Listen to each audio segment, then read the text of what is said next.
This week I opened a bottle that's older than me, and just 2 years younger than one of the most important moments in Napa Valley history, a 1974 Cabernet Sauvignon, and inside this bottle is a story that connects us directly to the Judgment of Paris. Charles Krug Winery, established in 1861, it's Napa's oldest winery and home to California's first public tasting room.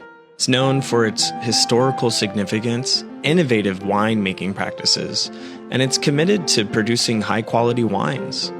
The winery offers a variety of tasting experiences. It's a Bordeaux-style blend of 87% Cabernet, 7% Merlot, 6% Petit Verdot. Tours, events, and the annual Tastings on the Lawn. Meet the man himself, Charles Krug, a Prussian-born visionary whose journey would lay the first stone of Napa Valley's wine legacy. Born in 1825 in Trendelburg, Germany, Krug first arrived in the United States in 1847. He became a citizen by 1852, cutting his teeth as a newspaper editor and even working as a gold refiner at the San Francisco Mint, before his heart pulled him towards the vine.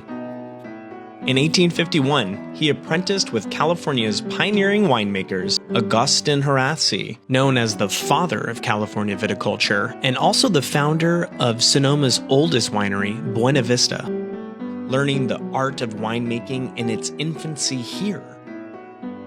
Then in 1860, Krug married Carolina Bale, daughter of Napa's pioneer Edward Bale. As part of her dowry, Krug received 540 acres of prime Napa Valley land, giving him the canvas to make history. By 1861, Charles Krug had planted vineyards and opened what's recognized today as Napa's first commercial winery, forever changing the region's story. He introduced several innovations, from using a cider press to press the grapes, to choosing carefully selected rootstocks and planting site-specific varietals rather than mission grapes. He was one of the earliest to bring a European winemaking mindset to California. In 1882, years after his pioneering release, Krug opened Napa's first public tasting room, inviting wine lovers through the doors and making wine not just a product, but a shared experience. After Krug's passing in 1892, the winery slipped into others' hands before Robert Mondavi persuaded his parents to acquire the estate in 1943. That purchase revived the dormant winery and helped shape what it would become today, an icon of Napa excellence.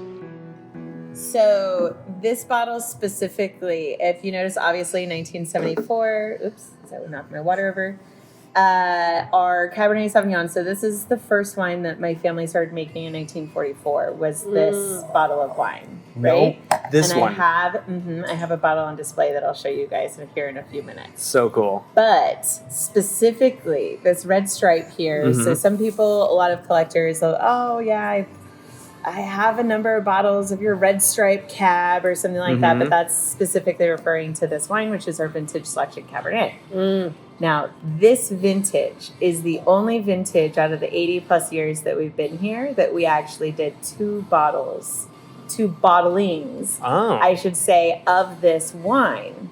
It actually was one of the bottlings. The first bottling actually came off of one of our vineyards out of Yountville.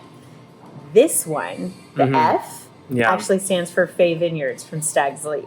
Oh. My grandfather had a relationship with the owner. Yeah. And he had actually, a couple years later, that wine was actually the one that went on to win the Judgment of Paris for the 73 vintage. Oh. But my grandfather had a relationship with him, and apparently they had some extra from 1974, and he agreed to sell my grandpa some. So my grandpa decided he was going to do another Cabernet of the vintage selection, but he was going to call it something a little different. And that's why here it says Lot F1. We were just looking at that in the car. It literally is our tag that this is the bottle that came off of Fay Vineyard in Stag's Leap. So that's what I got to try? Yeah, that is exactly what you got to try. Wow. One of the world's most famous vineyards is this Lot F1.